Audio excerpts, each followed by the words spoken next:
What if I told you there was a saint who spent his nights serving the poor in slums and his days climbing mountains with friends? A man who loved laughter, poetry, and political activism just as much as he loved prayer.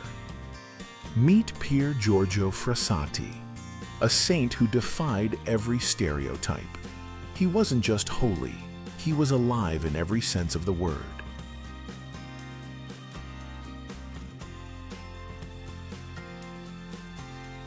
Born in 1901 in Turin, Italy, Pier Giorgio Frassati grew up in a wealthy, influential family.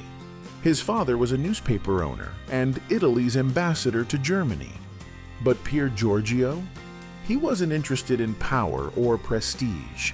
His heart was elsewhere, with the poor, the forgotten, and the breathtaking peaks of the Italian Alps. By day, he was a university student studying engineering to better serve society. But by night, he'd sneak out to the slums, delivering food, medicine, and hope to the sick and destitute. He joined the St. Vincent de Paul Society at just 17, giving away his own money, even his train fare, leaving him to walk home in the rain. When his parents scolded him, he simply said, "Christ comes to me every day in the poor." But Pier Giorgio wasn't all solemn sacrifice. He was full of joy. He hiked, skied, and climbed mountains with friends, calling these adventures Verso, to the heights, both physically and spiritually. He'd pray the Rosary on cliff edges and laugh around campfires, proving holiness doesn't mean missing out on life. It means living it fully. Then, at just 24 years old, tragedy struck. After visiting the sick, he contracted polio, likely from those he served. In 6 days, he was gone.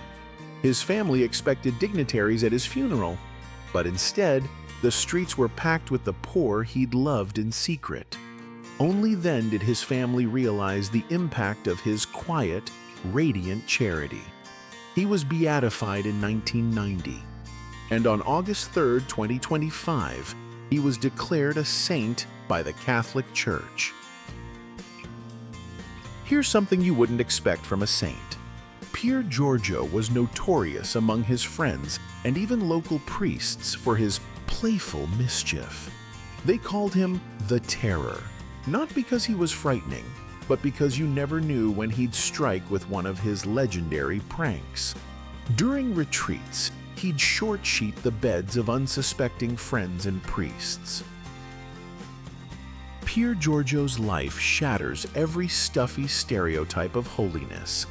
Here was a man who climbed mountains, pulled pranks, and filled every room with laughter, all while quietly giving his life to Christ in the poor.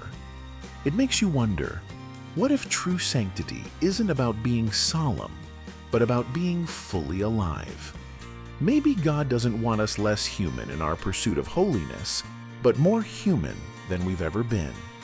Verso, to the heights, with joy, mischief, and boundless love.